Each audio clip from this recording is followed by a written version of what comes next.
Hey, welcome to Socialism for All. This file is being recorded for the March 2022 edition of Socialism for All, and it's an audiobook and discussion of the historic 8 documents from 1965 to 1967 by Charu Majumdar. If you like this video, please click like and subscribe, and consider supporting on Patreon at patreon.com/socialismforall. There's a link to Patreon in the video description.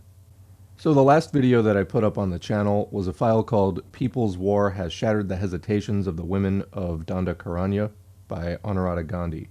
In that file, we discussed the Communist Party of India Maoist and the Naxalite movement dating back to the Naxalbari peasant uprising of 1967. Although I planned to do a longer section on what is known today as Maoism, at some point in the future, probably after covering several other major sections, including more of early Marx and Engels, more on the early USSR post-Lenin, so the Trotsky-Stalin situation and all of that, then the Sino-Soviet split, which kind of gets more into Maoism. So although that section won't be coming up for a while, maybe a year, I thought that since we were just talking about the communist movement in India, this would be a decent time to cover at least a little bit more about it, hence the historic 8 documents. So I'm going to start with 2 bios of Charu Majumdar. The first is from the Marxists Internet Archive, marxists.org. Charu Majumdar lived from 1918 to 1972. He was the first General Secretary and co-founder of the Communist Party of India Marxist-Leninist, or CPI-ML. He joined the Tabaga movement in 1946 and organized the leftist faction of the Communist Party of India Marxist in the 1960s. Majumdar was instrumental in the Naxalbari peasant uprising of 1967, and soon thereafter, Majumdar and Kanu Sanyal formed the All India Coordination Committee of Communist Revolutionaries, or AICCCR, and later founded the CPI-ML. Majumdar was arrested in July 1972, and he died in custody, reportedly following torture at the hands of the police. The second bio is from The Red Flag at the-red-flag.org, which also hosts the actual documents that I'll be reading. Here, Majumdar's bio is included under the header Profile of a Leader. Charu Majumdar, or more popularly known as CM, was born in a zamindari family of Siliguri in 1918. As a school student, he was influenced by the petty bourgeois national revolutionaries, and he became a member of the All Bengal Students Association, affiliated to the Anusalan group. His father, a lawyer, was an active Congress freedom fighter, and his mother was progressive for her times. In 1937 to 38, he dropped out of college and became a Congress worker, organizing beedi workers and others. After a few years, he quit the Congress and joined the CPI, working in the peasant front. Primarily, he worked amongst the Jalpaiguri peasantry and became a popular leader amongst them. When a warrant was issued for his arrest, he went underground. At the outbreak of World War II, the party was banned, and he did secret organizational work amongst the peasantry and became a member of the CPI Jalpaiguri District Committee in 1942. During the Great Famine of 1943, he organized the seizure of crops in Jalpaiguri. In 1946, he participated in the Tabaga movement and organized militant struggles of the peasants in North Bengal.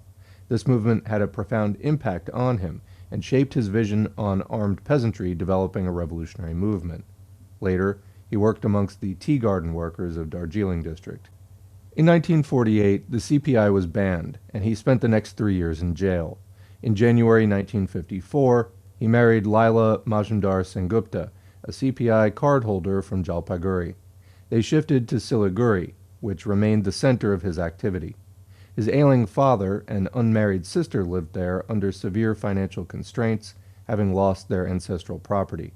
As the peasant movement receded, he spent his efforts organizing tea garden workers, rickshaw pullers, etc. After the Palghat Congress in 1956, his ideological differences with the party widened.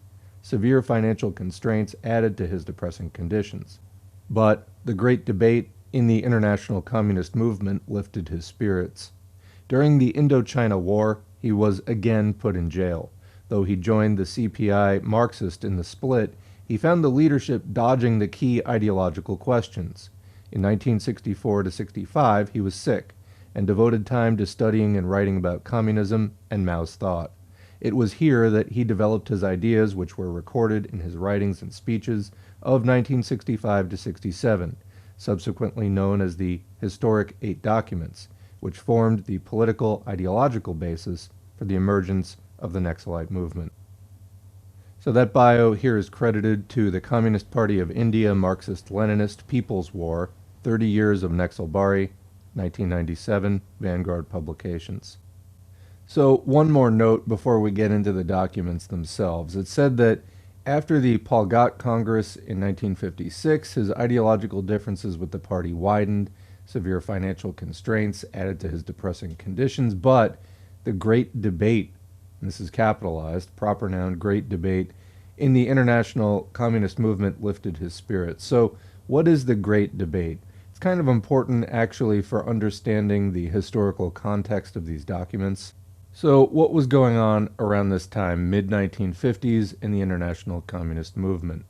Well, of course, going back a little bit, in the first half of the 1940s, you had World War II up to 1945 when it was officially ended, and then, of course, there were years following that of redrawing borders, communist revolutions, and rebuilding various countries. Prior to this, 1943, the Comintern, the Communist International, was disbanded. And various reasons were given for this, but one of them was a wartime pact with the Allied powers, basically appeasing the UK and US. That, to me, at least, is the explanation that stands out the most. I don't particularly feel that the disbanding of the Comintern was a positive development. Again, although various reasons were given for it by Stalin and Mao, etc., I think that this was kind of the beginning of some major setbacks for the movement personally. So I mention that because as we get into the 1950s, Stalin becomes older, falls ill, dies, and Khrushchev rises to power in the USSR. Now, of course, Stalin had been a controversial figure. Of course, according to bourgeois historians who like to just analyze historical conditions based on the personal psychology of individual leaders, of course, that's not what we as Marxists do. We look at historical conditions and things like that. Stalin occupied maybe one of the most difficult spots in history that there ever will be in the world communist movement. That is, overseeing the construction of the first national-scale socialist project, basically right after Lenin's leadership helped to guide the movement through the revolution during World War I, and then through several years of civil war afterward, etc. So Lenin dies in the early 20s, basically leaving the fledgling Soviet Union exactly that, a fledgling country of a new type that was still trying to set up its government, figure out its system, figure out who was going to be leading the party, etc., how the party was going to go about collectivizing industry, etc., etc. So major questions to be settled for the first time in history. And I think that it's important to understand that when we're trying to evaluate Stalin's place in history. Now, that said, arguably some things could have been done better, and some of the outcomes were not the best. Overall, the Soviet Union got from point A to point B, but when Khrushchev got in, there was a period of de-Stalinization, some reversals of Stalin-era policy, and some denunciations of Stalin's rule. However, it went beyond this. Now that socialism had survived World War II and the fascist onslaught that it brought, and had in fact even expanded in the wake of World War II, some serious questions had emerged about how the world revolution should proceed. The USSR under Khrushchev was taking the stance of peaceful coexistence with imperialism. So, in other words, they wanted to just demonstrate that the Soviet system was superior to the capitalist system, and that basically the USSR would just do so well, it would bury the West in success, and all the workers would come flocking, and that's how the revolution would proceed. China under Mao was not buying this, and I have to say I don't really blame them. The outcome was that the two countries, which were the largest socialist powers in the world, not seeing eye to eye on this major fundamental question, began to clash more and more often. Relations grew worse and worse, and basically had a split, the Sino-Soviet split. China accused the USSR under Khrushchev of becoming revisionist, backing off the fundamental tenets of Marxism, or even trying to revise what the fundamental tenets of Marxism were. And the anti-revisionist movement, linked closely with the ideology of Mao's China, became a major feature on the international socialist landscape in the 1960s into the 1970s. It's out of the thick of this context, 1965 to 1967, that Majumdar's historic 8 documents emerged. Now, eventually, China and the USSR would patch up a lot of their differences in the 1980s, whether that's because the USSR got its act together. Note, it didn't, because it actually liberalized and then completely fell apart in the early 90s, or because China also became revisionist by that point, as many people argue that they did under post-Mao leadership, or whether it was because of just other reasons, they just got tired of fighting.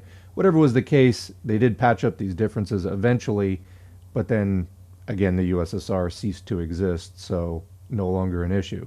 Anyway, it was out of the thick of the Sino-Soviet split that these documents emerged, so with that as historical context, let's get into the documents themselves. Before we actually read them, I'm going to give an overview of the titles of the 8. So the first one is Our Tasks in the Present Situation from January 1965. The next one is Make the People's Democratic Revolution Successful by Fighting Against Revisionism, also 1965. What is the Source of the Spontaneous Revolutionary Outburst in India from April 1965. Carry On the Struggle Against Modern Revisionism from 1965.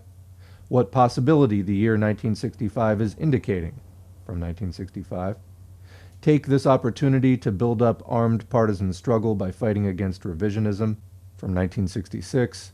The main task today is the struggle to build up the true revolutionary party through uncompromising struggle against revisionism from December 1966. And finally, Carry Forward the Peasant Struggle by Fighting Revisionism from April 1967. So let's now get into the first document, Our Tasks in the Present Situation, from January 28, 1965. The Congress government has arrested 1,000 communists during the last 1 month. Most of central and provincial leadership are in jail today. Gulzarulal Nanda has announced that he will not accept the verdict of the electorate, and he has not, and he has started telling absurd stories about guerrilla warfare. This offensive against democracy has begun because of the internal and international crisis of capitalism. The Indian government has gradually become the chief political partner in the expansion of American imperialism's hegemony of the world. The main aim of American imperialism is to establish India as the chief reactionary base in Southeast Asia. The Indian bourgeoisie is unable to find any way to solve its internal crisis. The perennial food crisis, its ever-increasing price level, are creating obstacles for the 5-year plan, and as a result of this, there is no other way for the Indian bourgeoisie to come out from this crisis except importing more and more Anglo-American imperialist capital. As a result of this dependence on imperialism, the internal crisis of capitalism is bound to increase day by day. The Indian bourgeoisie has not been able to find out any other way except killing democracy, faced with the instructions of American imperialism and its own internal crisis. There were imperialist instructions behind these arrests, since the American police chief McBride was in Delhi during the arrest of the communists, and the widespread arrests took place only after discussions with him. By killing democracy, there can be no solution of this crisis, and the Indian bourgeoisie also will not be able to solve this crisis. The more the government will be dependent on imperialism, the more it will fail to solve its internal crisis. With every passing day, the people's discontent will increase, and with every passing day, the internal conflict of the bourgeoisie is bound to increase. Imperialist capital demands the arrest of communists as a precondition before investing. So also it wants a temporary solution of the food problem. To solve this food crisis, some steps to stop trade and profiteering in food are necessary, and it is for this that control is necessary. In a country of backward economy like India, this control invariably faces opposition from a large section. This conflict of the bourgeoisie is not mainly a conflict between monopoly capitalists and the national bourgeoisie. This conflict is mainly between the trading community and the monopoly industrialists. In a country of backward economy, trade in foodstuff and essential commodities is inevitable for the creation of capital, and control creates obstacles in the creation of this capital. And as a result of that, internal conflict takes the form of internal crisis. India is a vast country. It is not possible to rule the 450 million people of this country by following a policy of repression. It is not possible for any imperialist country to take such a big responsibility. American imperialism is writing in death pangs in keeping its commitment to those countries of the world which it has assured of giving aid. Meanwhile, an industrial crisis has developed in America. It can be seen from President Johnson's utterance itself that the number of unemployed is increasing in the country. According to the official statement, 4 million people are absolutely unemployed, 35 million people are semi-unemployed, and in factories also, semi-unemployment is continuing. So the Indian government will fail to suppress the ever-increasing discontent of the people. This attack on democracy will inevitably transform the people's discontent into struggles. Some indication of the shape of the protest movement of tomorrow is available from the language movement of Madras. So the coming era is not merely an era of big struggles, but also an era of big victories. The Communist Party, therefore, will have to take the responsibility of leading the people's revolutionary struggles in the coming era, and we shall be able to carry out the responsibility successfully only when we are able to build up the party organization as a revolutionary organization. What is the main basis for building up a revolutionary organization? Comrade Stalin has said, the main basis for building up a revolutionary organization are the revolutionary cadres. Who is a revolutionary cadre? A revolutionary cadre is he who can analyze the situation at his own initiative and can adopt policies according to that. He does not wait for anyone's help. Our organizational slogans. 1. Every party member must form at least one activist group of 5. He will educate the cadres of this activist group in political education. 2. Every party member must see to it that no one from this group is exposed to the police. 3. There should be an underground place for meetings of every activist group. If necessary, shelters for keeping 1 or 2 underground will have to be arranged. 4. Every activist group must have a definite person for contacts. 5. A place should be arranged for hiding secret documents. 4. A member of the activist group should be made a member of the party as soon as he becomes an expert in political education and work. 7. After he becomes a party member, the activist group must not have any contact with him. This organizational style should be firmly adhered to. This organization itself will take up the responsibility of revolutionary organization in the future. What will be the political education? The main basis of the Indian Revolution is agrarian revolution. So, the main slogan of the political propaganda campaign will be, "Make successful the agrarian revolution." The extent to which we are able to propagate the program of agrarian revolution among the workers and the petty bourgeoisie, and to educate them in it, to that extent, they will be educated in political education. Every activist group should discuss the class analysis among the peasantry, the propaganda of the program of agrarian revolution. Long live the revolution.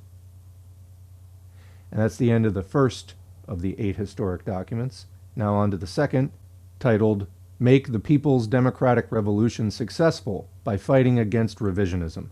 This is from March 1st, 1965. As revisionist thinking nestled in the Indian Party for a long time, we could not build up a correct revolutionary party.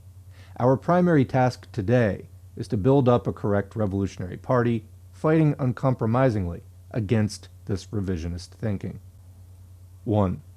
The first among revisionist thought is to regard Krishak Sabha, peasants' organization, and trade unions as the only party activity.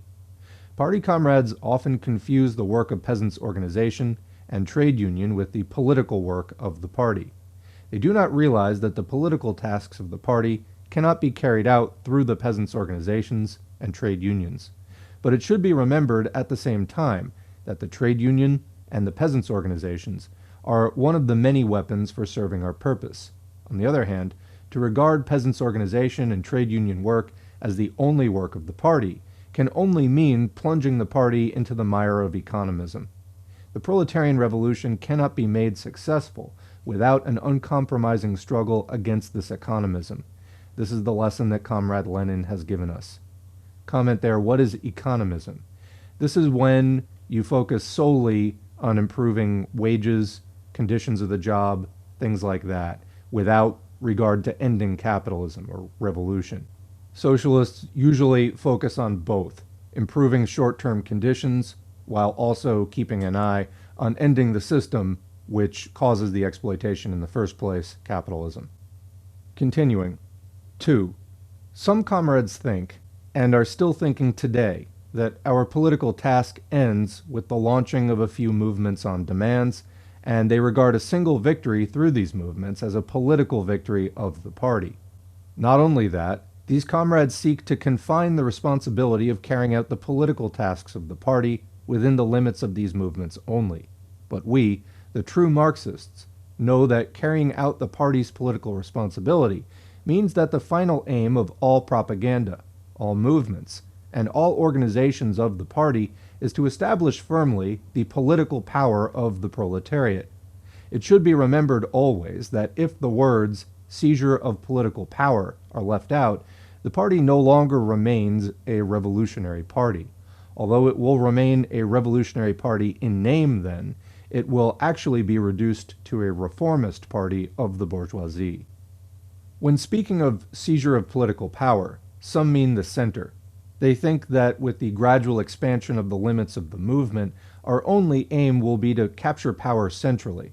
This thinking is not only wrong, this thinking destroys the correct revolutionary thinking within the party and reduces it to a reformist party.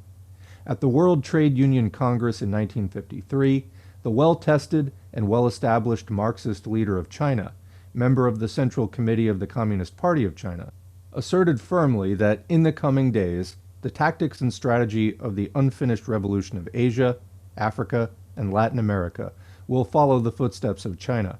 In other words, the strategy and tactics of these struggles will be area-wise seizure of power. It was not only that comrade and member of the Central Committee of the Chinese Party, but Comrade Lenin also mentioned area-wide seizure of power in his writings. Above all, the working class in Russia gave a concrete proof of Lenin's conclusion when they kept the town of Kronstadt under seizure for 3 days. In the era of socialism, all the elements of area-wise seizure of power are present in our framework. A burning instance of the fact that this is possible is the Naga Rebellion. The main condition of this area-wide seizure of power is weapons in the hands of the revolutionary forces. To think of seizing power without arms is nothing but an idle dream. Our party has a very long history of struggles. We gave the leadership to the peasants and workers' movements in the extensive countryside of North Bengal.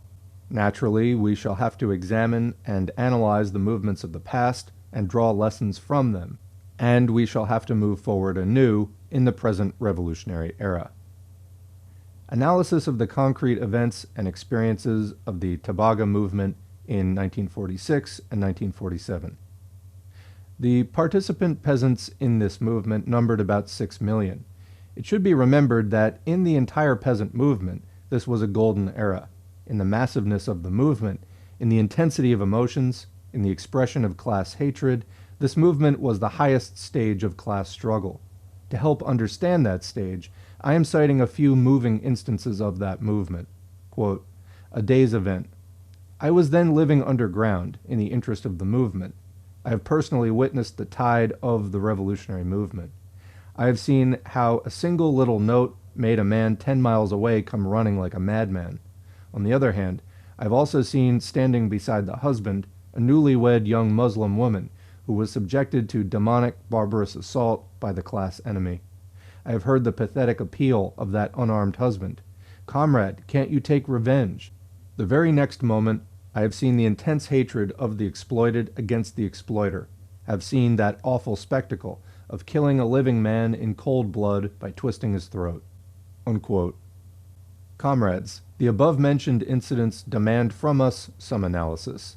Firstly, what was the historical reason as a result of which this massive form of that movement in those days could create intense hatred against the class enemy? Secondly, what again were the causes which turned that vast movement into a failure?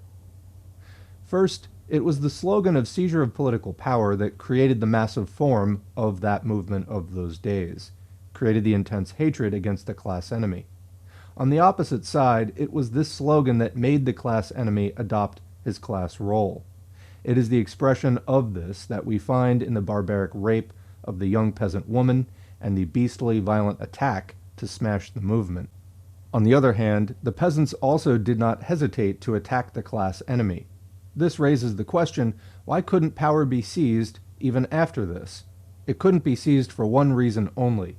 It was because the fighting people of those days looked to the center for arms. We then lost faith in the path indicated by Lenin. We hesitated in those days to accept that bold declaration of Lenin to carry forward the revolution by collecting arms locally and seizing power area-wise. As a result, the unarmed peasants could not stand up and resist in the face of arms.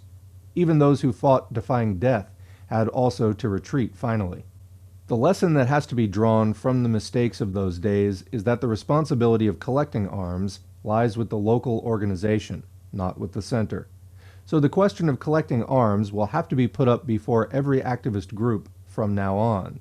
Dao, knives, sticks, all these are weapons, and with their help at opportune moments, firearms will have to be snatched. The events described above are manifestations of revisionist thinking in its theoretical aspect.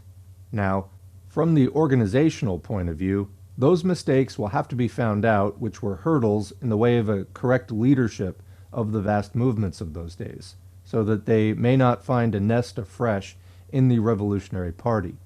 To smash all those mistakes in the party will today first have to establish its leadership over the mass organizations.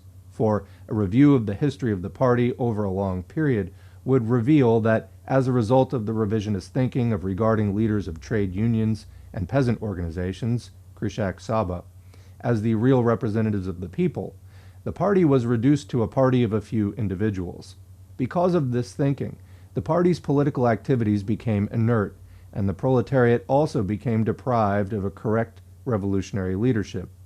All movements became confined within the bonds of movements on demands. As a result, party leaders became enthusiastic over a single victory and despondent over a single defeat. Quick comment, I keep thinking of Jordan Chariton, specifically of Status Quo, but generally that brand of progressive Democrat that, looks a lot at union organizing, and, hey, that's great, but they have no real broader picture aside from, elect better Democrats, and it is this real emotional roller coaster of like a single victory, a single defeat, and of course, there tend to be a lot of defeats. Bad morale there, and just a lot of borderline delusional thinking. Anyway, continuing. Secondly, as a result of overestimating the importance of this organization, another type of localism is born. Comrades think that the party will suffer a serious loss if any comrade is shifted from his area, and they take this as a loss to personal leadership. From this localism, another type of opportunism develops. Comrades think that their area is the most revolutionary. Naturally, nothing should be done here so that there is police persecution. Because of this viewpoint, they do not analyze the political situation of the entire country. As a result, commandism develops, and organizational and daily propaganda work suffers. As a result, when there is a call for a struggle, They assert that they will not do any small work and commit adventurism. Naturally, the question arises, what are the methods which help to get out of these deviations? What are those Marxist directives which become essential tasks for building up a revolutionary party? Firstly, all works of organization of the future will have to be done as complementary to the party. In other words, the mass organizations will have to be used as a part of serving one main purpose of the party. For this reason, naturally, party leadership will have to be established over the organizations. Secondly, immediately from now, the entire effort of the party will have to be spent on recruiting newer and newer cadres and on forming countless activist groups consisting of them. It should be remembered that in the coming era of struggles, the masses will have to be educated through the illegal machinery. So every party member from now on will have to be made habituated to illegal work. To get used to illegal work, it is an essential task for every activist group to paste illegal posters. It is only through this process that they will be able to act as the bold core in leading struggles in the era of struggles. Otherwise, the revolution will be reduced to a petty bourgeois idle dream. Thirdly, it is through these active organizations that the party will be able to establish its leadership over the mass organizations. So from now on, we shall have to help the members of the activist groups so that they can fearlessly criticize the leaders of the mass organizations and their work. Fourthly, the work of the mass organizations will have to be discussed and decided upon in the party before it is implemented in the mass organizations. It should be remembered here that the policies of the mass organizations have been wrongly practiced so long in the party. To hold discussions on party decisions is not called democratic centralism. This thinking is not in accordance with Marxism. And from all this thinking, the conclusion has to be drawn that the party's program will be adopted from below. But if it is adopted from the lower level, then the correct Marxist way is not implemented. In all these activities, there inevitably are bourgeois deviations. The Marxist truth of democratic centralism is that the party directive, coming from higher leadership, must be carried out. Because the party's highest leader is he who has firmly established himself as a Marxist through a long period of movements and theoretical debates. We have the right to criticize party decisions, but once a decision has been taken, if anyone criticizes it without implementing it, or obstructs work, or hesitates to implement it, he will be guilty of the serious offense of violating party discipline. As a result of having this idea of party democracy as that of a debating society, the road for espionage inside the party is thrown open. Naturally, the revolutionary leadership of the party then becomes bankrupt, and the working class is deprived of a correct revolutionary leadership. This petty bourgeois sort of thinking inside the party leads the party on to the verge of destruction, and this is the manifestation of petty bourgeois thinking inside the party. Their comfortable living and attitude of indisciplined criticism reduces the party to a mere debating society. This thinking becomes a hurdle in the path of building up a party of the proletariat, strong as iron. Fifthly, the indisciplined life of the petty bourgeoisie draws them towards indisciplined criticism. That is, they do not want to criticize within the limits of the organization. To get rid of this deviation, we should remain conscious of the Marxist viewpoint regarding criticism. The characteristics of Marxist criticism are: 1. Criticisms must be made within the party organization, that is, at the party meeting. 2. The aim of criticism should be constructive, that is, the aim of criticism is to advance the party from the point of view of principles and organization, and we must always be vigilant that there is no unprincipled criticism within the party. Come, comrades, in the present revolutionary era, let us complete the People's Democratic Revolution by fighting uncompromisingly against revisionism. Long live the revolution. So that is the second of the historic 8 documents. Now on to the third. What is the source of the spontaneous revolutionary outburst in India?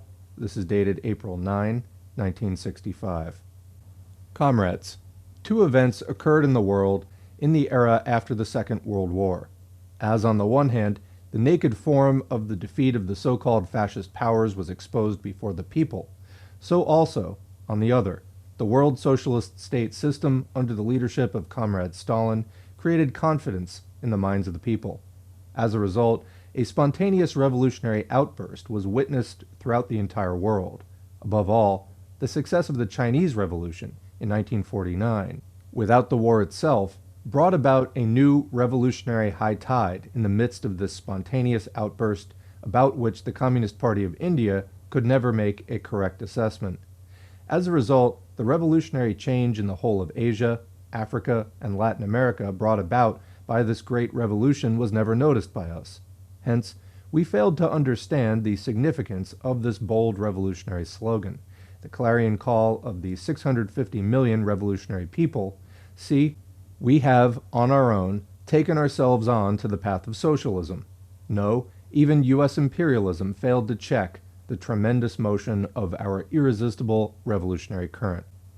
But the fighting people did not make the mistake. That revolutionary spark spread to Vietnam, Cuba, every country in the whole of Latin America. The people of India responded to that call. We saw the expression of this in the spontaneous democratic revolution of 1949, which was dimmed by us in trying to confine it within the narrow bounds of socialist revolution. Not only that, there was an attempt to negate the significance of the entire Chinese Revolution by openly criticizing the source of this spontaneous movement, the Great Chinese Revolution, and its great leader, Chairman Mao Zedong.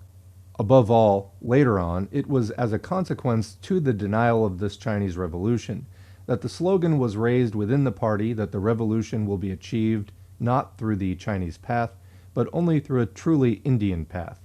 And from here itself was born today's revisionism. It was because of that left sectarianism of those days that we were unable to guide that movement along the correct path. But no, comrades, the tide of that revolutionary movement of 1949 could not be exhausted because no imperialism could wipe off the Chinese Revolution, the red flag of hope of the city of Peking. We saw again that ebbing movement turning into a huge tide in 1951 during the Korean War. It is a full blossoming of this that we saw in spontaneous meetings, processions, in greeting the counterattack made unitedly by China and Korea. It was the objective form of this that we witnessed in the great victory of the Communist Party in the 1951 election. And it was the fighting form of this that we saw in the spontaneous erection of barricades by the fighting masses in 1953 to 54. We could not understand, but the bourgeoisie could understand, could recognize the form of the fighting masses, could know its course. It realized that this great revolution could no longer be ignored, so to dupe the people, it turned its face toward the socialist state, toward the great Chinese Revolution. That is why it participated in Panchshil in the Bandung Conference. Decadent imperialism also realized that it was not possible to carry on in the old method, so it took a new form, introduced a new method of exploitation by giving dollars as a gift. Neocolonialism began. When imperialism and all the reactionaries of the world were grouping for a way out, to save themselves, the revisionist policy of the traitor Khrushchev in 1956 made its appearance before them with a light of new hope. The reactionary movement of India found a way to create illusion about Khrushchev's independent capitalist path. But the reactionary government knew that it was impractical, illusory. That is why the reactionary government of India's bourgeoisie entered into a secret pact with the U.S. imperialism in 1958. That is why in 1959, as it launched an attack on democracy, on the one hand by suspending the constitution in Kerala, so also it started, on the other hand, slandering against the source of the spontaneous movement, the Great People's Republic of China. It provided shelter to Tibet's imperialist agent, the Dalai Lama. But when, in spite of this, the people spontaneously started along the path of struggle, the bourgeoisie, without any delay, shot dead 80 people. Thus, the last possibility of peaceful transition to socialism ended. But no, comrades, even then, the people did not stand still before the government's might. The spontaneous strike of 1960 spread all over India on a massive scale, because the light of Chinese Revolution, the container of a force 100 times, 1,000 times stronger than this force, is showing them the way. That is why, comrades, even without the Communist Party, the people started on the path of struggle.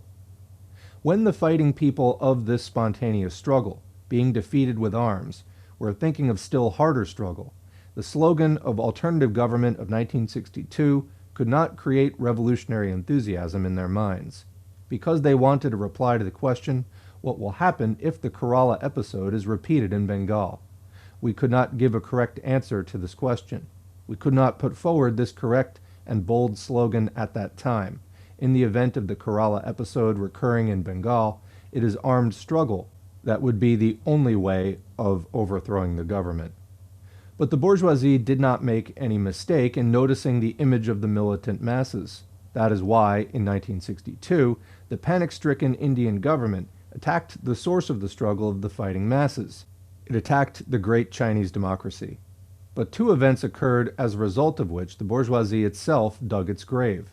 First, because of the defeat of the armed forces of the bourgeoisie, the naked form of the weakness of this government became as clear as daylight before the fighting masses. The fighting masses found a new light of struggle. Secondly, because of the unilateral withdrawal of the Chinese troops from the Indian areas, the poisonous influence of perverted nationalism could not touch the peasants. The bourgeoisie became panic-stricken. It imprisoned the communists. But it could not stop the spontaneous struggle. Work stopped in Bombay. The Dum-Dum Dawai was started. To get out of this terrible situation, the bourgeoisie released the communists and tried to utilize their internal conflicts. But the notorious letter of Dangi, the running dog of imperialism, spoiled their hope. Couple of footnotes there. First, the Dum-Dum Dawai. This was a slogan advocating the thrashing of the corrupt. And Dangi, D-A-N-G-E. This was one of the heads, I think the chairman of the original Communist Party of India. However, when he was in prison in 1924, he allegedly wrote letters to the British government basically saying that if they would, help him out, get him out, he would be useful to them. And then these were published by a magazine. As this came out in the public, there of course was a huge scandal. He declared that the letters were a forgery, but by the time all of that got into motion, people were already moving for a split in the party. Out of this came the CPI Marxist. Continuing. A new revolutionary party was formed. Khrushchev fell from power. World revisionism received a terrific blow. The pillar, by depending on which the bourgeoisie had started attacks against China, began to shake in Vietnam. The bourgeoisie saw the danger and found themselves with their back to the wall, unable to make any retreat. So it attacked, imprisoned 2,000 communists. But the fighting masses gave their verdict in Kerala. The government saw the outburst of spontaneous movement. It tore off the last mask of democracy. But no, this spontaneous movement cannot be prevented even by imprisoning hundreds and thousands of communists and resorting to 1,000 ways of repression. Because the Chinese Revolution cannot be destroyed.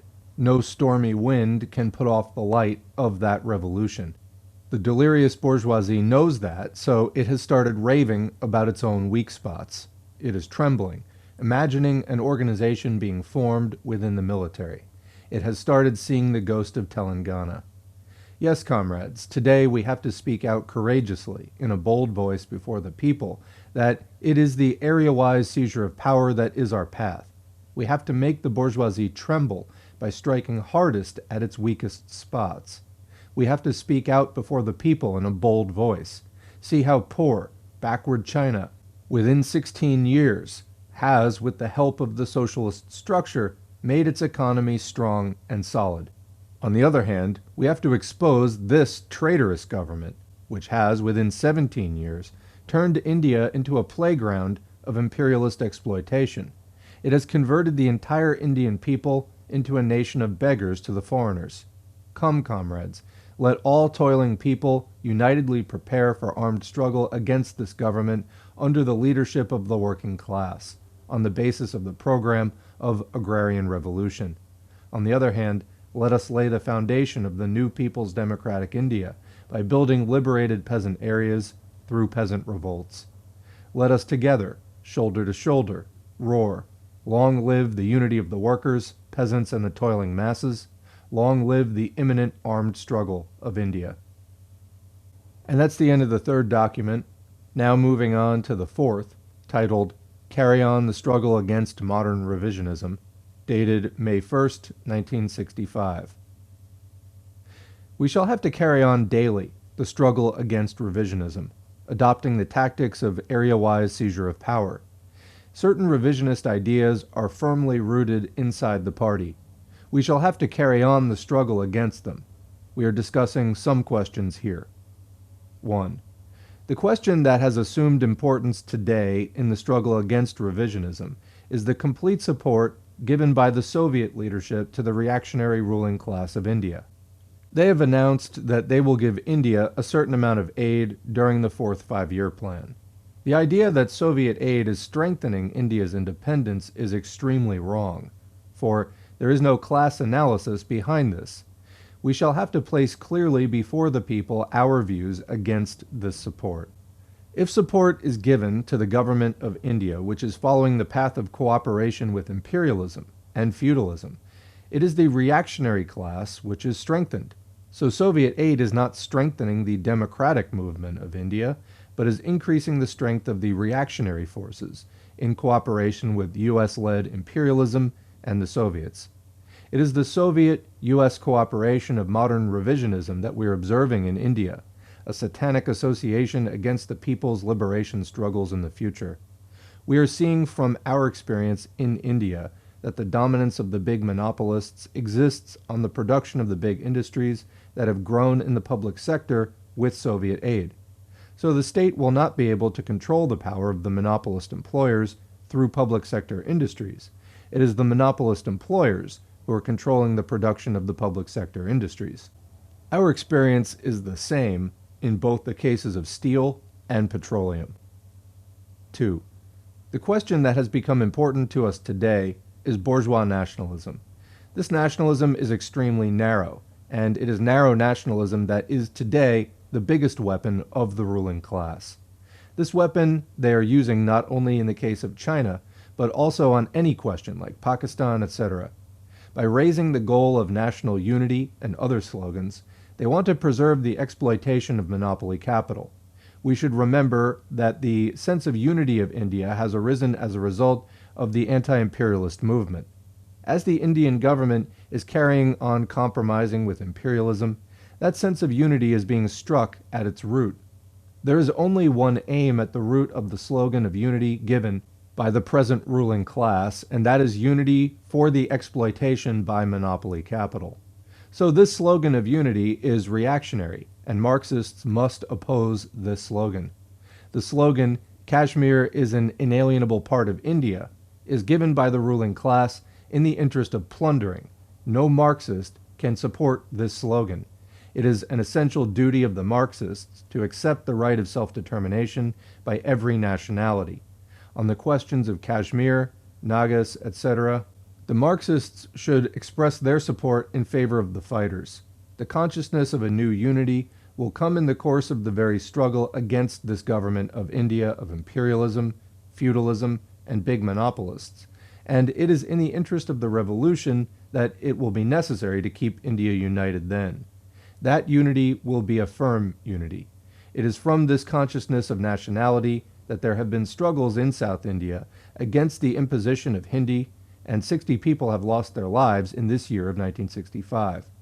So if the significance of this struggle is belittled, the working class will isolate itself from the struggles of the broader masses. It is in the interest of the working class that the efforts for development of these nationalities should be supported. 3.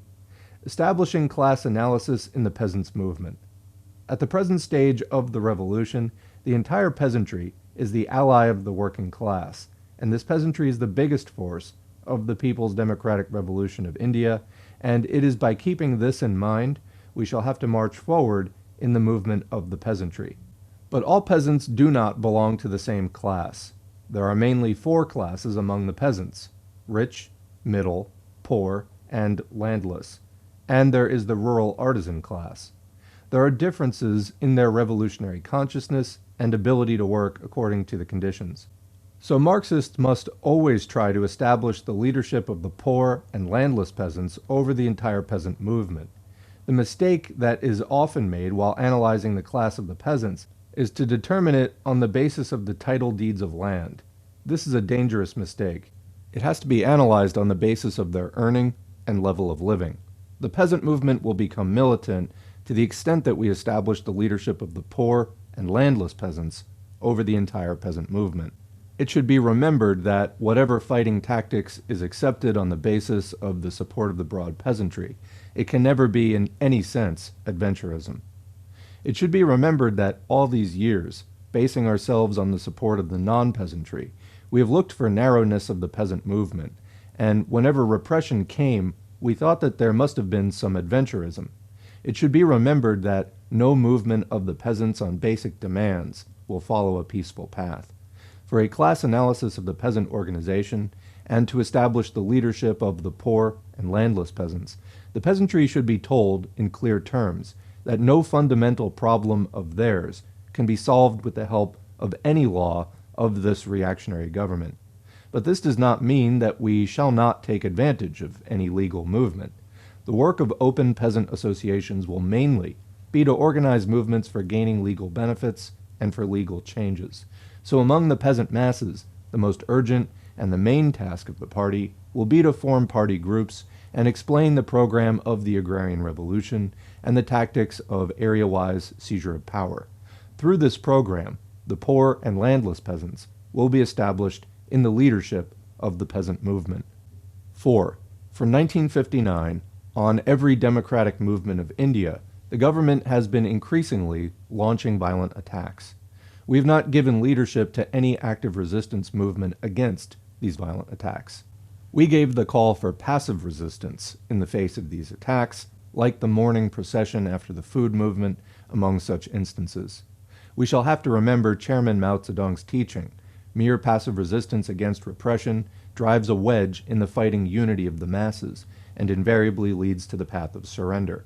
So, in the present era, during any mass movement, active resistance movement will have to be organized. The program of active resistance has become an absolute necessity before any mass movement. Without this program, to organize any mass movement today means to plunge the masses into despondency.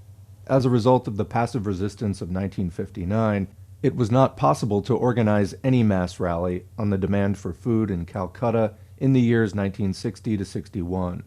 This organization of active resistance will arouse a new confidence in the minds of the masses, and the tide of struggle will arise.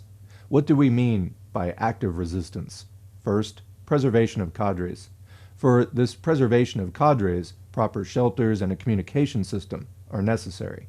Secondly, teaching the common people the techniques of resistance, like lying down in the face of firings, or taking the help of some strong barrier, forming barricades, etc. Thirdly, efforts to avenge every attack with the help of groups of active cadres, which has been described by Chairman Mao Zedong as tit-for-tat struggle. At the initial stage, in proportion to their attacks, we shall be able to avenge a few attacks only. But even if a little success is gained in one case, extensive propaganda will create new enthusiasm among the masses. These active resistance struggles are possible in cities and in the countryside everywhere. This truth has been tested in the Negro resistance movement of America. 5. There is no clear-cut idea in the party about the underground organization. A secret organization does not grow merely if a few leaders stay underground. On the contrary, these very leaders face the danger of getting isolated from the party ranks. If party leaders go underground and work as leaders of open mass organizations, they will invariably get arrested. So the underground leadership will have to go forward with the work of building a secret party. So it is not a fact that the task of forming a secret party is solely that of the underground leaders. Every party member should work for the secret organization, and through those new party cadres, the party's links with the masses will be established. Only then the underground leaders will be able to work as leaders. So in this era, the main call before the party is, every party member will have to form a party activist group. These activist groups will have to be enthused with revolutionary politics. This task of forming activist groups will be the main task for all party members of all fronts. How soon can we raise these activists to party membership will depend on how many new activists these activists will be able to collect. Only then can we get a large number of party cadres, unknown to the police, and all the difficulties of underground leaders in maintaining links with the party ranks will disappear. Some revisionist ideas among us about political and organizational matters and mass organizations, etc., have been pointed out here. Today, party members will have to think anew about every mass movement, in the style of our movement, in our organizational thinking, in other words, in almost every sphere of our lives. Revisionism has built its nest. As long as we cannot uproot it, the new revolutionary party cannot be built. India's revolutionary possibilities will be hindered. History will not forgive us. So that's the end of the fourth document. Now moving on to number 5, what possibility the year 1965 is indicating. This one's dated June 1st, 1965. There are some comrades who get scared at the mentioning of armed struggles and going on seeing the specter of adventurism. They think that the work of building a revolutionary party has ended with the very adoption of the program. In other words, with the adoption of the program, that is the strategic documents at the 7th Congress of the party. Merely from some resolutions on movements adopted at the party Congress, they arrived at the decision as if besides the present stage of revolution and the class composition, the tactics of the present era had also been decided at the 7th Congress. From their words, it appears as if peaceful mass movement itself is the main tactics of struggle of the present era. Although they do not openly state Khrushchev's tactics of peaceful transition to socialism, what they want to say almost amounts to the same thing.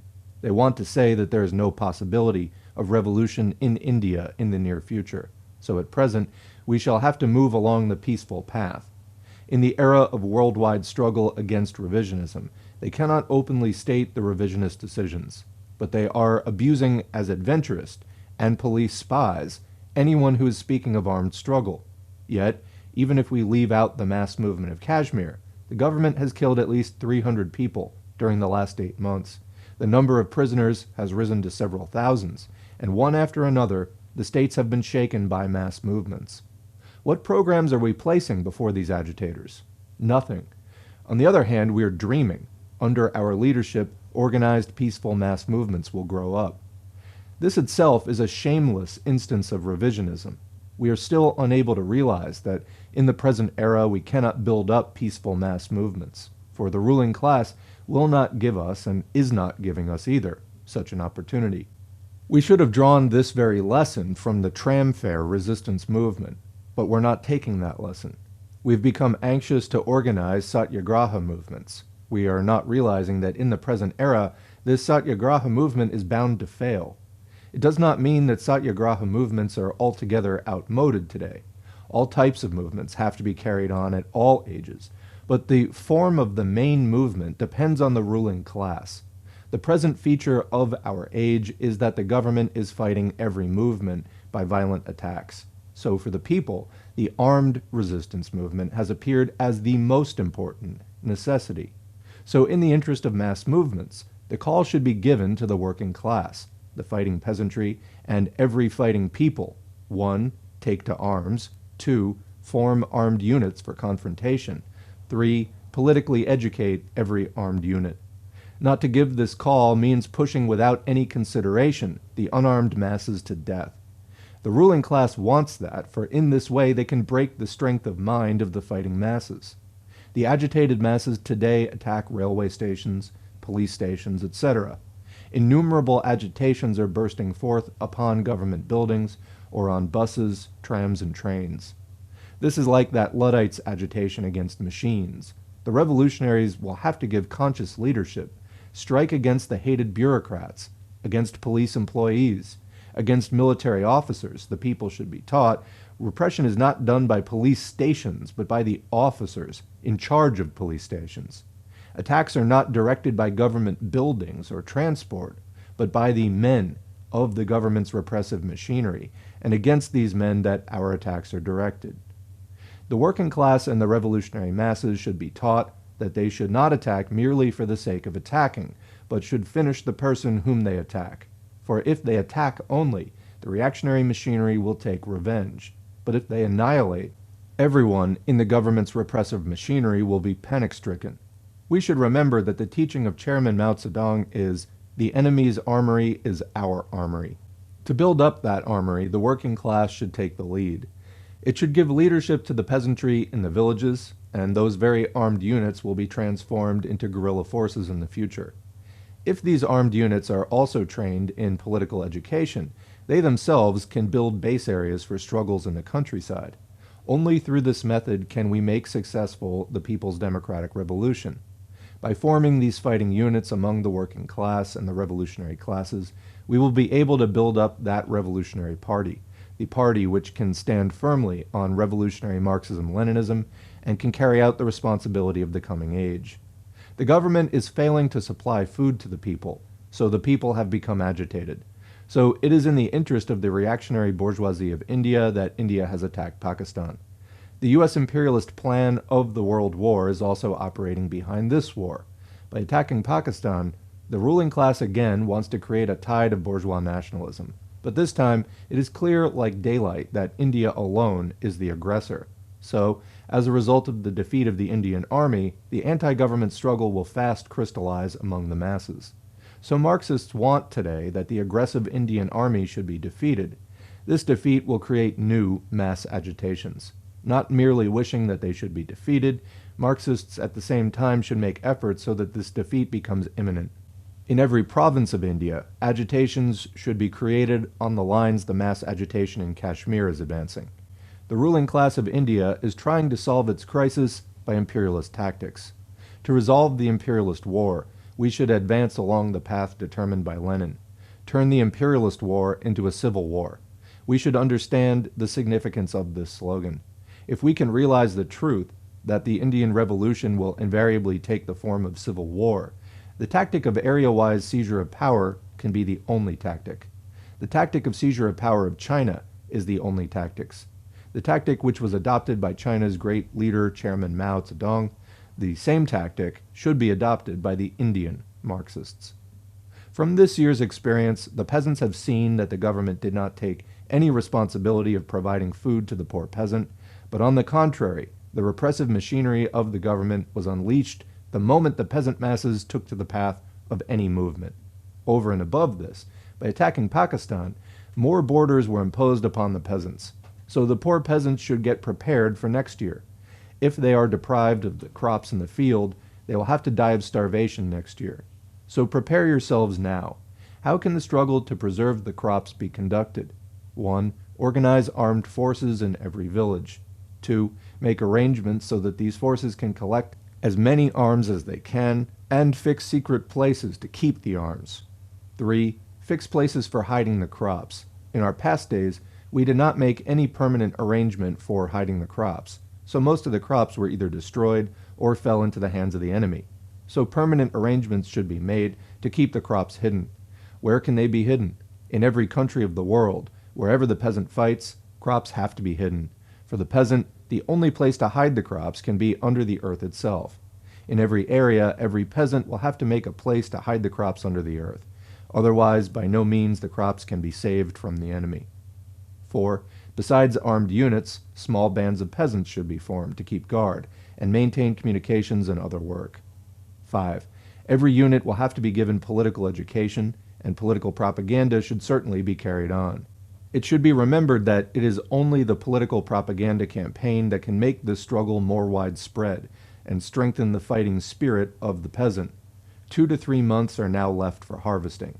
Within this period, the party units in the peasants' areas should carry on political and organizational preparations to continue this work, and should attain a good grasp of the tactics of secret work. There is then an editor's note in the file. It says, after he had written this much, the comrade was arrested under the Defense of India rules. When this article was about to end, a big change came over the leftist politics of India. Because of this change, he thought of writing the documents in a different way, but he did not get the chance. But what he said verbally was, quote, all those so-called Marxist leaders and leftist journals which have directly raised the sky-rending slogan of defending the country have betrayed Marxism. We shall not only have to carry on the theoretical struggle against them, but shall have to raise new confidence in the struggle among the revolutionaries in different corners of India through militant activities. A description of the militant activities is given above. And this single spark itself, at this one place, will create a prairie fire of revolution in different corners all over India. The path of area-wise seizure of power will widen. The People's Democratic Revolution of India will be imminent. Comrades, let us march forward firmly to give bold leadership to the armed struggle in the coming days. End of quote, and that is the end of document 5. Now moving on to document 6. Take this opportunity to build armed partisan struggle by fighting against revisionism. The date on this one is January 1st, 1966. During the last 2 years, the spontaneous struggles of the petty bourgeois youths and students have created a stir from one end of India to another. Although at the beginning, the demand for food was the main demand, gradually the demand for ousting the Congress government has become primary. Chairman Mao has said, quote, "The petty bourgeois students and youth are a part of the people, and at the inevitable conclusion of their struggle, the struggle of the workers and peasants will reach a high tide," unquote. So hardly had the struggle of the students and youth ended, the peasant struggle has begun in Bihar. Hundreds of peasants are harvesting and carrying away the crops. They're seizing the hoarded stocks of crops of landlords. This struggle is bound to spread in the coming days to West Bengal and other states. The government is resorting to violent repression to suppress the agitating peasants. Chairman Mao has said, "Where there is oppression, there is bound to be resistance against it." So we are witnessing spontaneous resistance in the struggles of the students and youth. The peasants of Bihar are carrying on resistance spontaneously. The official spokesmen are repeatedly declaring that they would resort to further repressive policies to preserve peace and order. So the responsibility of consciously building up resistance struggles has come up before the revolutionary working class and its party. This era is the era of active resistance movement. Active resistance movement will open up the source of the revolutionary genius of the revolutionary masses. It will spread the tide of revolution all over India. So in this stage, to lead legal trade union or peasant association movement can never be the main task before the revolutionary cadres.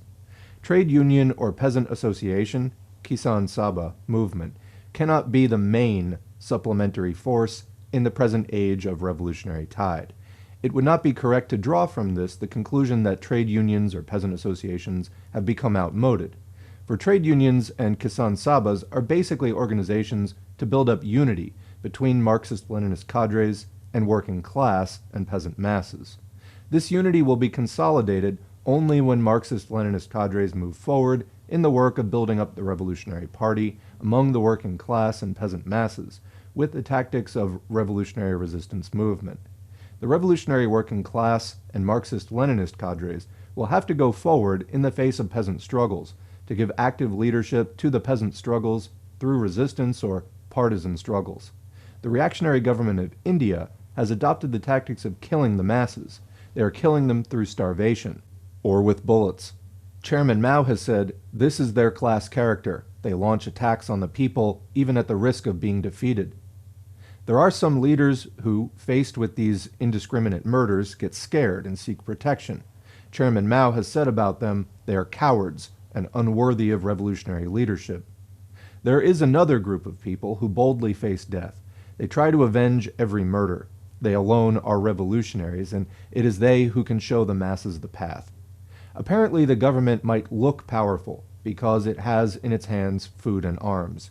The people do not have food. They are unarmed. But it is the unity and firm spirit of these unarmed masses that smash all the arrogance of reaction and make the revolution successful.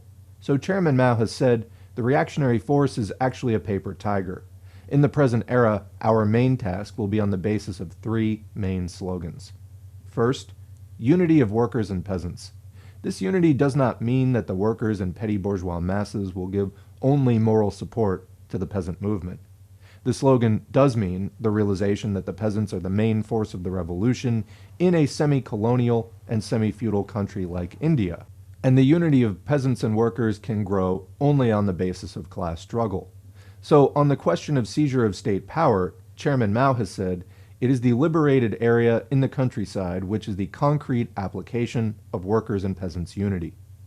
So it is the responsibility of the workers, and particularly of the petty bourgeois masses, to develop a peasants' movement for building liberated areas. So Chairman Mao has told petty bourgeois students and youth about the movement. Whether they are revolutionaries can be determined only by how much they become participants in this movement. Those who will not participate in the movement have the danger of becoming reactionaries.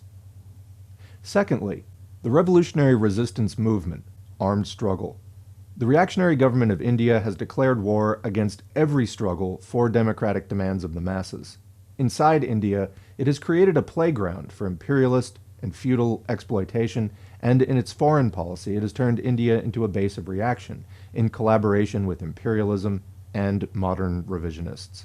The people of India have become rebellious against this intolerable situation.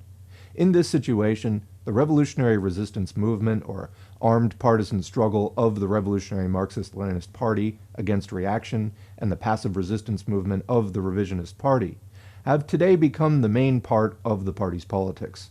So every party member and revolutionary cadre will have to grasp this tactic of struggle. They should learn to practice it and temper the revolutionary spirit of the masses through propaganda among the masses. The success of the struggle is depending on how far we can popularize the politics of armed struggle through propaganda of it among the masses. Thirdly, the building up of a revolutionary party. In this revolutionary situation in India today, our party organization is not capable of giving leadership. Without being firm in theory, clear in politics, and without a mass base and respective organization, it is impossible to give leadership in this revolutionary age of today. 1. On the theoretical question, it should be remembered that the party leadership of the world's first socialist state, the Soviet Union, has been captured by a revisionist clique. As a result, revisionist influence has fallen on the communist parties of different countries of the world. In our country also, this revisionist influence was felt. The need for forming a separate party was felt. And as a result of that, a separate party was formed at the 7th Congress.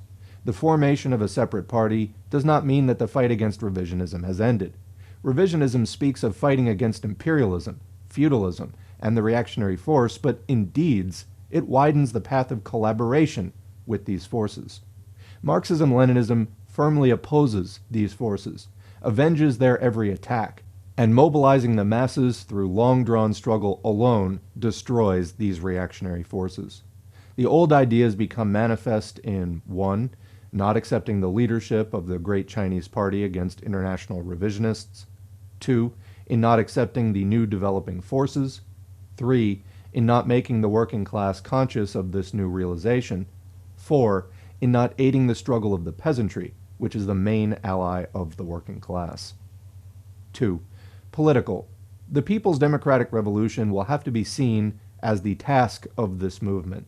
Chairman Mao has said, "No dying force gives up its power easily. Freedom comes out only from the barrel of a gun." So in our politics, the main part will be armed struggle for seizure of power. The common people have started this armed struggle spontaneously. The main aim of our politics will be to establish consciously this armed struggle on a mass base. The basic 3 points are 1. Worker-peasant unity under the leadership of the working class. 2. Consciously establishing armed struggle on a mass base. And 3. Firmly establish the leadership of the Communist Party. It's imperative not to leave aside any of these 3 tasks. This politics will have to be propagated extensively among the masses. 3. Organizational. The mass base of the party will have to be extended. We have seen during the last few years thousands of militant cadres come to join the work of the organization during different movements and struggles, try to give leadership to the struggles, but the moment the movement stops, they again become inactive. Today, in the age of the revolutionary upsurge, people of many backward areas are coming forward on the road of struggles, and it is through those struggles that many young militant cadres are joining the work of the organization. If we can educate these cadres in our revolutionary theory and politics, the party can get its mass base. We shall have to begin working boldly on collecting these cadres and on forming secret groups with them. These cadre groups will carry on political propaganda and will act as units of armed struggle. The striking power of the party depends on how far we are able to form these groups in increasing numbers among workers and peasants, with whom we are forming the groups, and organizational details like shelter, dumps, etc. should certainly be kept secret, but our theories, politics, and the slogan of party formation must never be kept secret. In the age of armed struggle, every party unit must be participants in the armed struggle and be a self-reliant leader. The general elections are coming.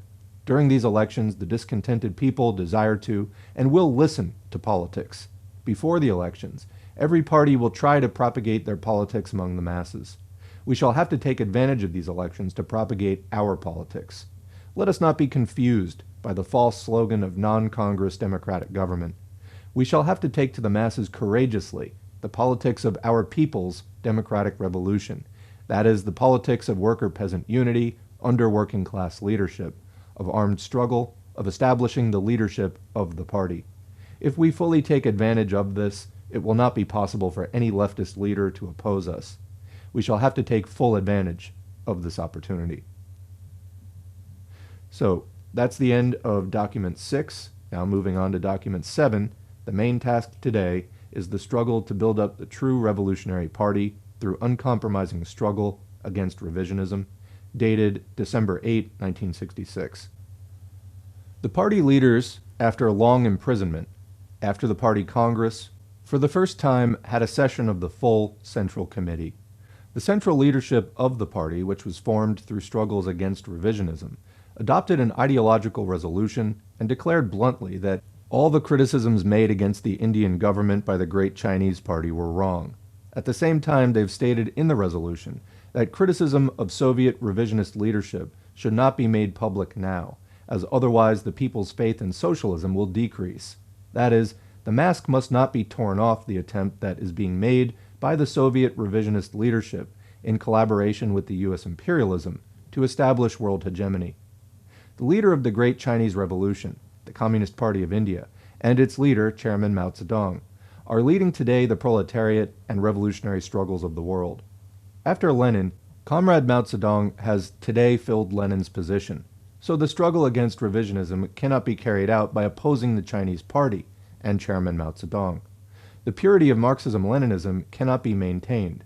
By opposing the Chinese Party, the Indian Party leadership has forsaken the revolutionary path of Marxism-Leninism. They're trying to pass off revisionism by putting it into a new bottle. So party members should understand this clearly today, that in the struggle against revisionism, this party leadership is not at all our comrade in arms, not even an associate. Soviet revisionist leadership, in collaboration with the U.S. imperialism, is today trying for world hegemony. They are acting as enemies of every national liberation movement today. They are trying to establish the revisionist leadership by splitting the revolutionary parties and are shamelessly acting as agents of the U.S. imperialism. They are today the enemies of the people's liberation struggles in every country, enemies of the revolutionary struggles, enemies of revolutionary China, even the enemies of the Soviet people. So no struggles against American imperialism can be made without carrying out an open struggle against this Soviet revisionist leadership. It is impossible to lead the anti-imperialist struggle if it is not realized that the Soviet revisionist leadership is not a partner in the anti-imperialist struggle. The party leadership, far from following this path, is rather trying to convince the people through different writings that the Soviet leadership, in spite of a few mistakes, is basically opposing the policies of the Indian government and is still moving along the path of socialism. That is, they're trying to conceal in a cunning manner the fact that the Soviet leadership is transforming the Soviet socialist state into a capitalist state gradually, and that the Soviet-American collaboration itself is because of that. So, in the political and organizational analysis of India during the last 2 years, there's been no mention of imperialist, and particularly American imperialist interference, although from Johnson to Humphrey, all the representatives of U.S. imperialism have repeatedly declared that they will use India as a base against China. Such an important question did not come to the notice of the Central Committee at all. So in the political and organizational resolution, no word of caution has been uttered for party members against the imperialist counteroffensive. On the contrary, after reading the entire resolution, it appears that there has been no particular change in the situation, that in some cases rigors have increased, and they can be fought through ordinary movements. The party leadership is absolutely silent about the new feature in the struggles during the last 2 years, the expression of revolutionary violence against counter-revolutionary violence, this new emerging trend of mass movements. They pose the questions of mass movement in such a way that the simple conclusion that follows from it is that our main aim during the coming elections will be to establish a non-Congress democratic government. In no part of their resolution was it mentioned that this election was being held to hide the exploitation and indirect rule by imperialism. The reactionary government of India, through this election, wants to spread the constitutional illusion, and behind that, under imperialist instructions, wants to build up our country as a counter-revolutionary base within Southeast Asia, and wants to stem the resistance of the people by violent attacks on the revolutionary sections of the masses. The experience of Indonesia has taught us how violent today dying imperialism can become. It was the responsibility of the party leadership to prepare the party members to face this situation, and to hold up clearly that the only way was revolutionary violence, and to organize the entire party on that basis. The leadership of the Indian Party not only did not do this work, but it has also made any talk about revolutionary resistance illegal within the party. The party leadership is raising the hue and cry of adventurism whenever it hears about revolutionary resistance or armed struggle, but at the same time they indiscriminately use the words dehoarding of stocks, garau, continuous stride, etc. But whenever there is any talk about resisting the repression that invariably follows these struggling tactics, they regard it as adventurism. The slogan of statewide continuous strike is nothing else but a petty bourgeois-like ultra-leftist slogan. On the one hand, this ultra-leftist slogan, and on the other, in regard to the political question, a desperate desire to forge unity in the electoral field, which means acting as an appendage of the bourgeoisie. So this party leadership is refusing to take the responsibility of the democratic revolution of India, and as a result of that, they are resorting to the cunning tactics of modern revisionism. That is, the path of being revolutionaries in words, and an appendage of the bourgeoisie in deeds. The Revolutionary Party can come up only through the destruction of the present party system and its democratic framework. So to abide by the so-called form or constitutional framework of this party means to render Marxist-Leninists ineffective and to cooperate with the revisionist leadership. So from the party leadership to the ordinary workers, all those who believe in Marxism-Leninism must come forward before the party members with the revolutionary views of Marxism-Leninism. Only then can we start work on building the Revolutionary Party. The Indian government has been forced to retreat in the face of the India-wide mass outburst. As a result, the scope of democratic movement has increased in the period preceding the elections. The government is organizing the counter-revolutionary forces in this period. The revolutionary forces also will have to take full advantage of this apparently democratic atmosphere. The fighting tactics adopted by the masses during the recent mass movements were nothing but partisan struggles of an initial stage. So the revolutionary forces must lead, in an organized manner, those partisan struggles, and before the massive counter-revolutionary offensive starts, party members must be well trained in the tactics of these struggles through theories and concrete application. The meaning of the party activist groups today is that they will be combat units. Their main duty will be political propaganda campaign and to strike against counter-revolutionary forces. We should always keep in mind Mao Zedong's teaching. Attacks are not for the sake of attacking merely, attacks are for annihilating only. Those who should be attacked are mainly, 1, the representatives of the state machinery like police and military officers, 2, the hated bureaucracy, and 3, class enemies. The aim of these attacks should also be the collection of arms. In the present age, these attacks can be launched everywhere, in cities and in the countryside. Our special attention should be paid especially to peasant areas. In the post-election period, when the counter-revolutionary offensive will assume a massive character, our main base will have to be established in the peasant areas. So immediately now, we shall have to clearly put up before our organization this view that with the development of a sense of responsibility among working class and revolutionary petty bourgeois cadres, they will have to go to the villages immediately. So with the development of the sense of responsibility among the working class and petty bourgeois cadres, they will have to be sent to the villages. In the period of counter-revolutionary offensive, our main tactics of struggle will be that of Great China, the tactics of encircling the cities with villages. How fast we can silence the counter-revolutionary offensive depends on how soon we can build up the people's armed forces. It is true that in the beginning we can achieve some success, but in the face of massive counter-revolutionary offensive, we shall have to retaliate in the interest of self-preservation alone. Through this long-drawn, difficult struggle, the People's Revolutionary Army will grow up, the army which is inspired by political consciousness and made firm through political campaign movements and encounters. Without this type of an army, it is not possible to make the revolution successful. It is not possible to protect the interests of the masses. Comrades, instead of running behind spontaneous movements, partisan struggles will have to be developed in an organized manner today. Not even 6 months are left. If we cannot begin this struggle within this period, we shall have to confront the difficult task of organizing in the face of imperialist attacks.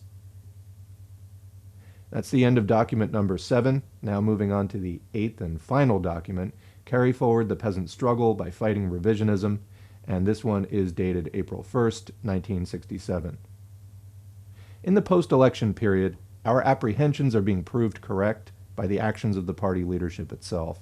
The Political Bureau has directed us to carry on the struggle to defend the non-Congress ministries against reaction. This suggests that the main task of Marxists is not to intensify the class struggle, but to plead on behalf of the cabinet.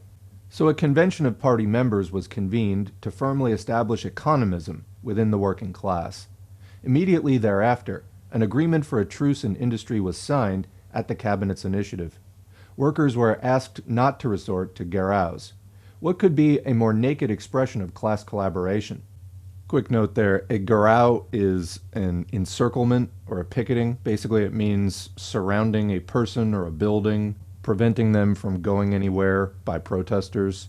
So yeah, indeed, what could be a more naked expression of class collaboration? Continuing, after giving the employers full right to exploit, the workers are being asked not to wage any struggle. Immediately after the Communist Party joined the government that was installed as a result of a mighty mass movement, the path of class collaboration was chosen.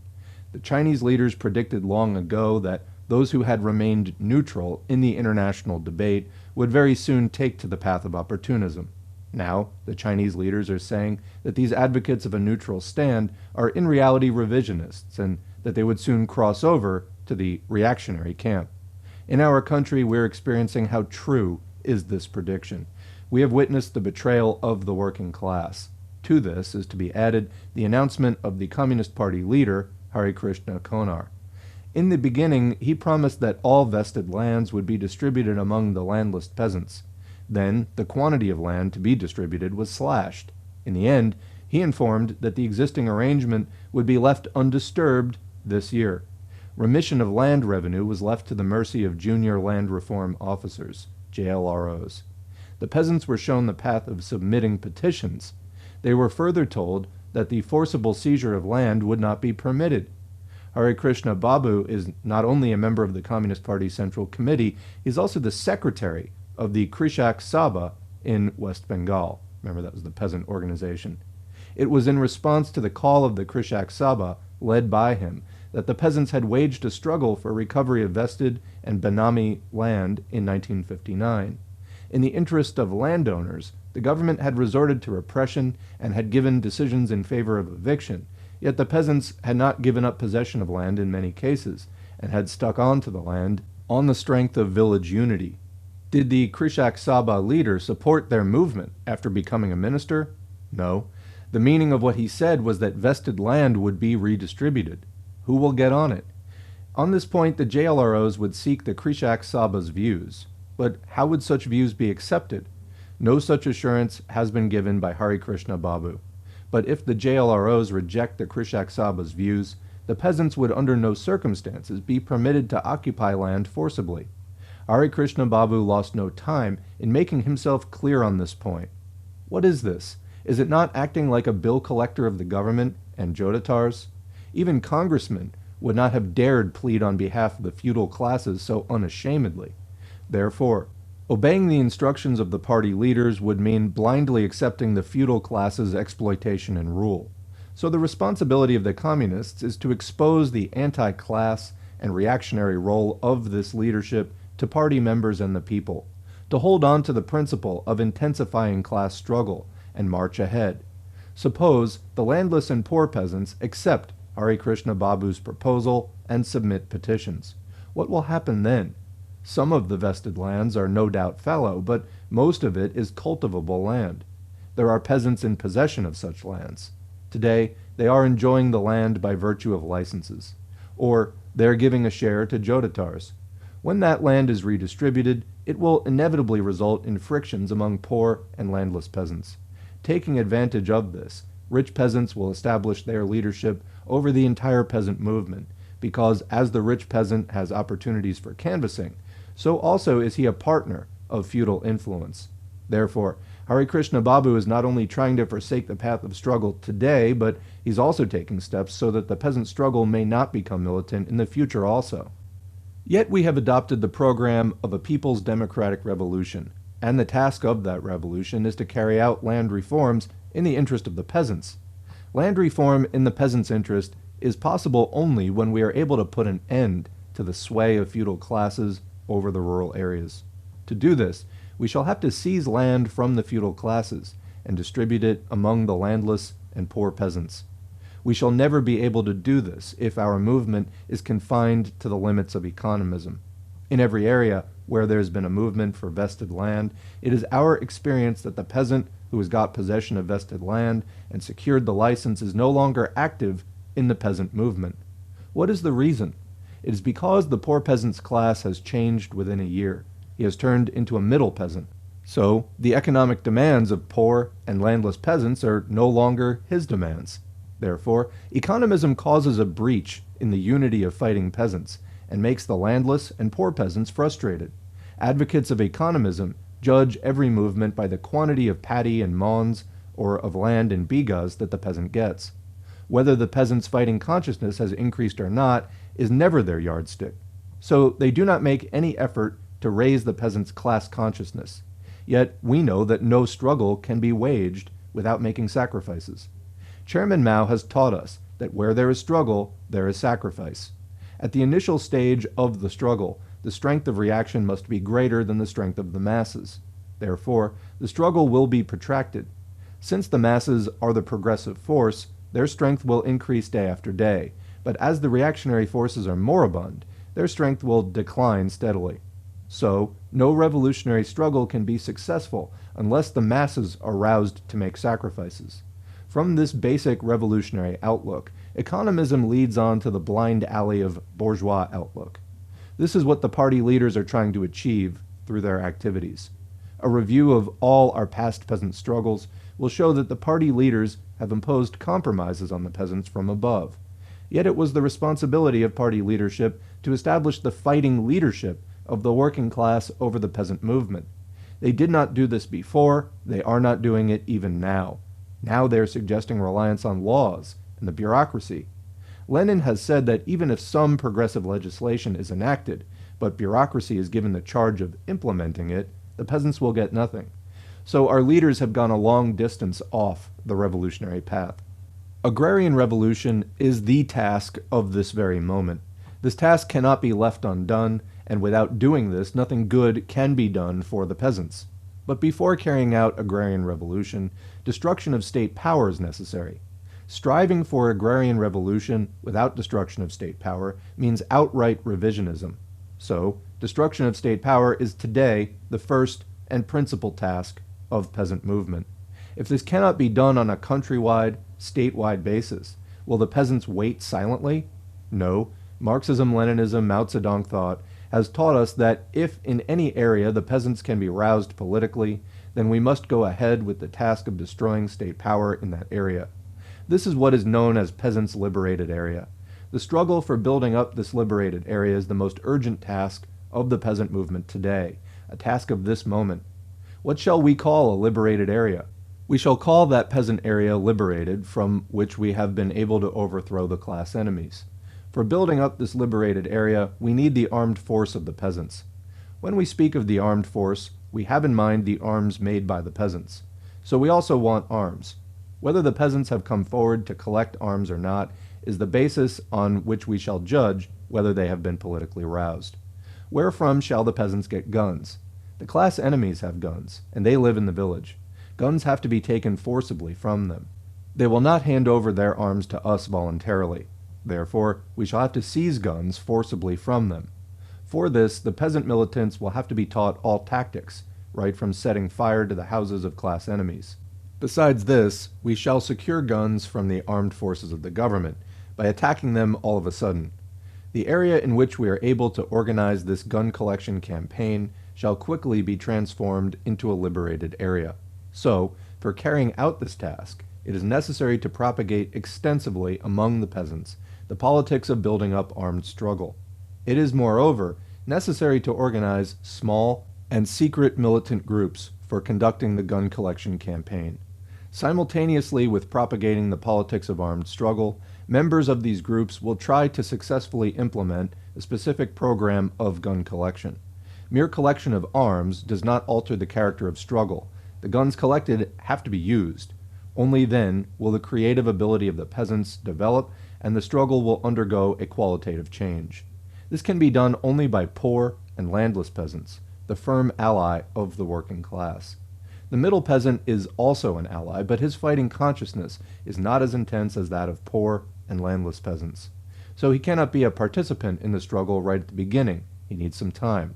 That is why class analysis is an essential task for the Communist Party. The great leader of China, Chairman Mao Zedong, had therefore taken up this task first, and was able to point out infallibly the path of revolutionary struggle. So the first point of our organizational work is establishing the leadership of poor and landless peasants in the peasant movements. It is in the process of organizing peasant movement on the basis of the politics of armed struggle that the leadership of the poor and landless peasants will be established, because of the peasant classes, they are the most revolutionary. A separate organization of agricultural laborers will not help this task. Rather, a separate organization of agricultural laborers encourages the trend toward trade union movement based on economism and intensifies conflicts among peasants.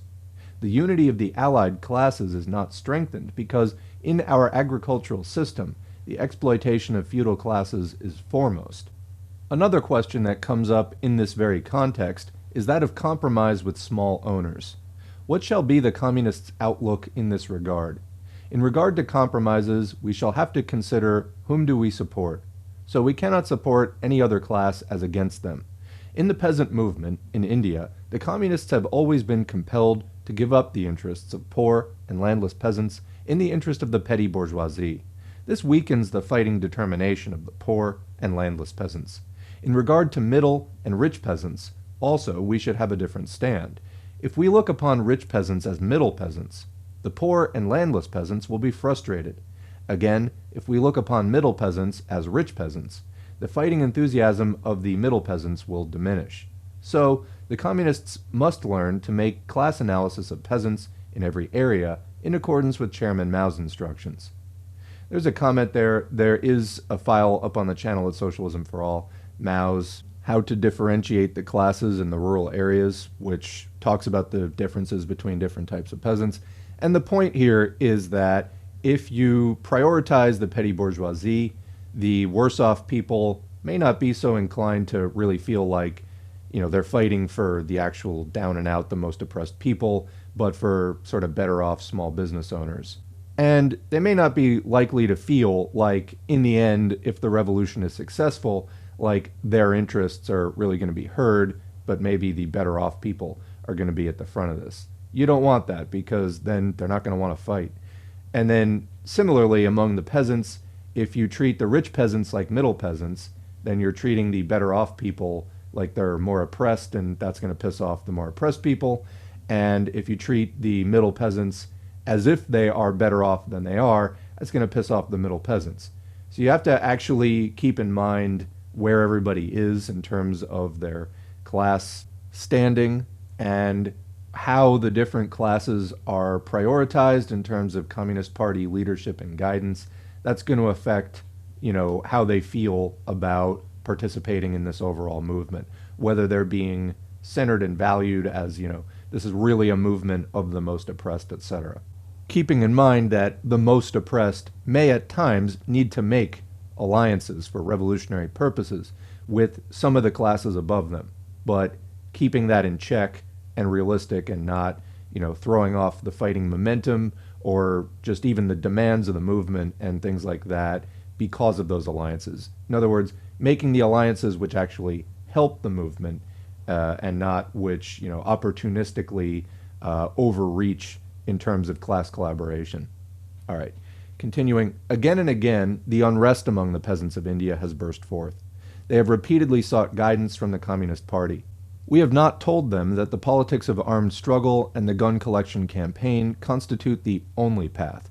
This path is the path of the working class, the path of liberation, the path of establishing a society free from exploitation. In every state throughout India, the peasants are today in a state of unrest. The communists must show them the path.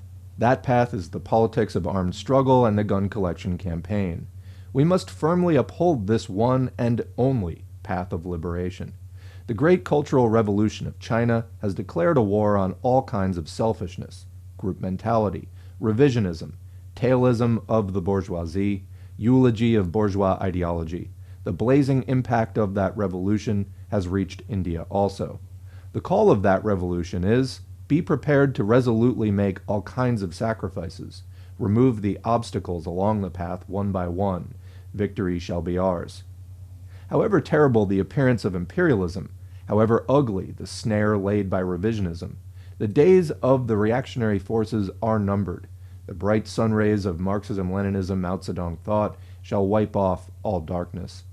So the question naturally arises, is there no need for peasants' mass struggle on partial demands in this era?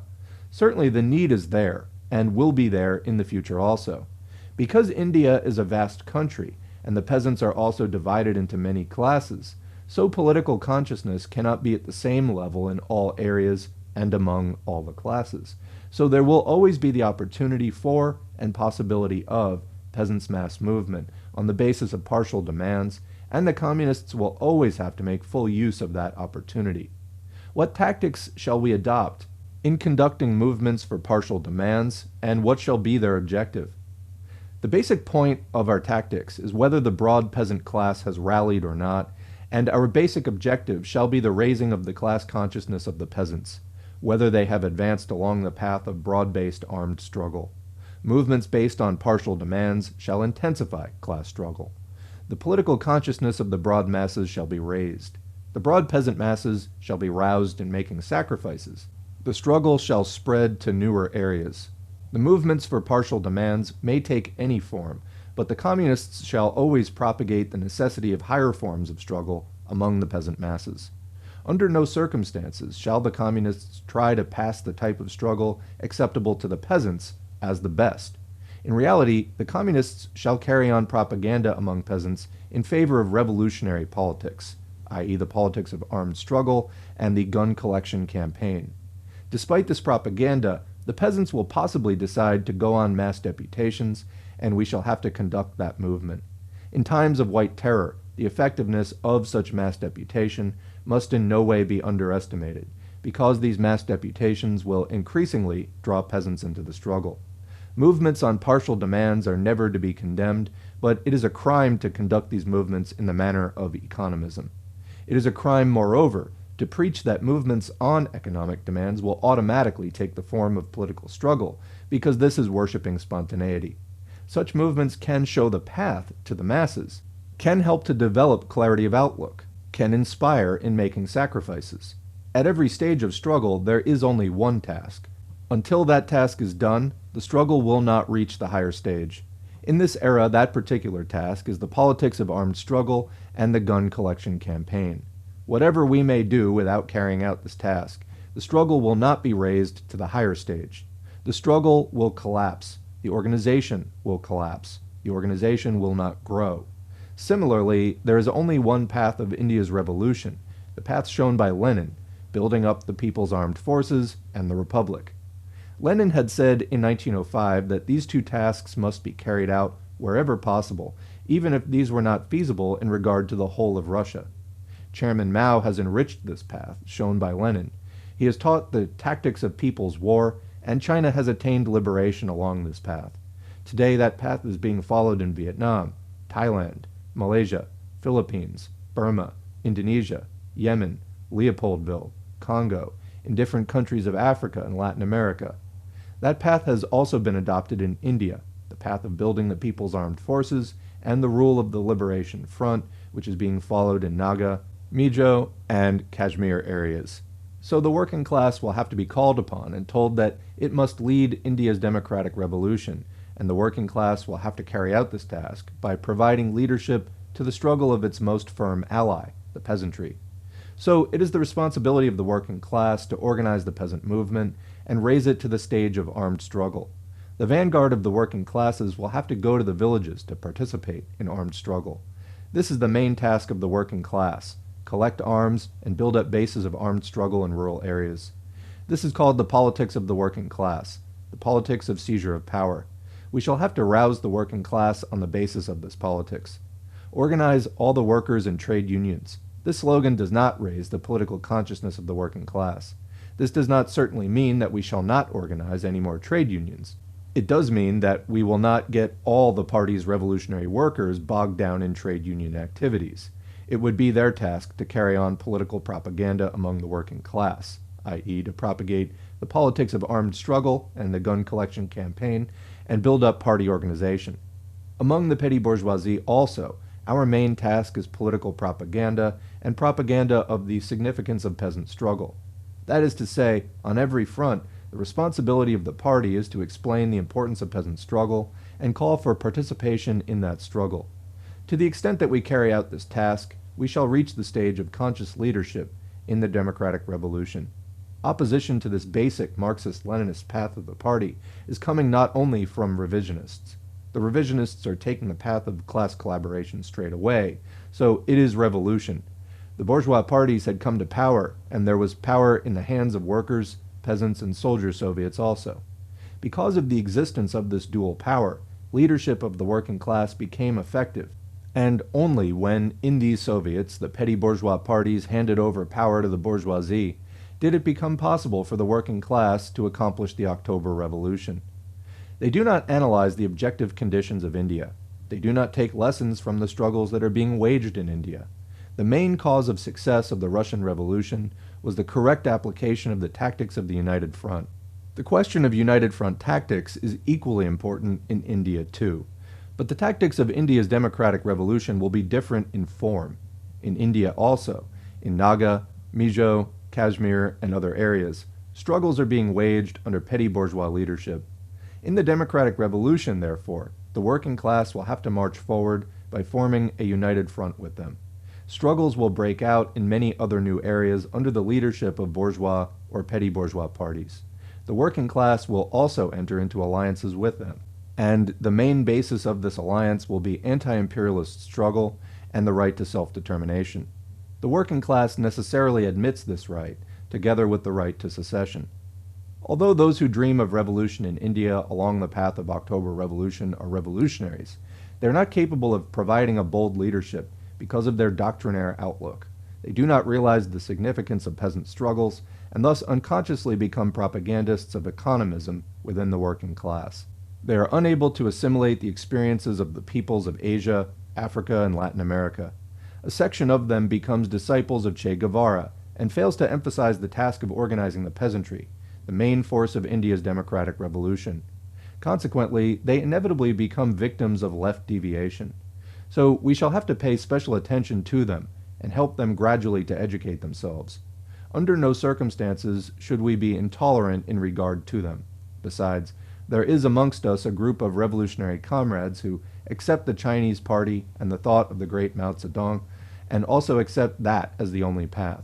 But they view the book, How to Be a Good Communist, as the only road to self-cultivation, and are consequently led into a serious deviation. The only Marxist road to self-cultivation taught by Lenin and Chairman Mao is the path of class struggle. Only through tempering in the fire of class struggle can a communist become pure gold. Class struggle is the real school of communists, and the experience of class struggle has to be verified in the light of Marxism, Leninism, Mao Zedong thought, and lessons have to be taken. So the main point of party education is the application of the teachings of Marxism-Leninism in class struggle, arriving at general principles on the basis of that experience, and taking back to the people the principles summed up from the experience. This is what is called from the people to the people. This is the basic point of party education. These revolutionary comrades are unable to realize this fundamental truth of party education. As a result, they commit idealist deviations in regard to party education. Chairman Mao Zedong has taught us that there cannot be any education apart from practice. In his words, doing is learning. Self-cultivation is possible only in the process of changing the existing conditions through revolutionary practice. Revolutionaries of the world, unite. Long live the revolutionary unity of workers and peasants. Long live Chairman Mao Zedong. The Communist Party of India, Marxist. So that is the end of the 8th, and indeed of all of the documents in the Historic 8 documents. What do you think? Leave a comment below. We'll continue the discussion with questions and comments in the comments section. Otherwise, thanks for listening. Thanks to the current patrons whose names are on the screen. If you'd like to get your name on the screen, head to patreon.com/socialismforall. You can sign up for as little as $2 a month or more, whatever you see fit.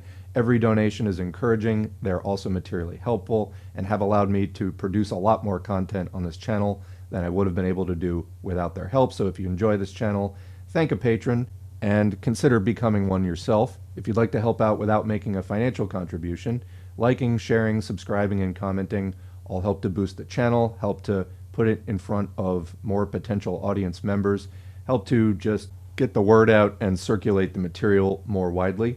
All of that is helpful and appreciated. And again, until next time, thanks again for watching, and we'll catch you in the next video.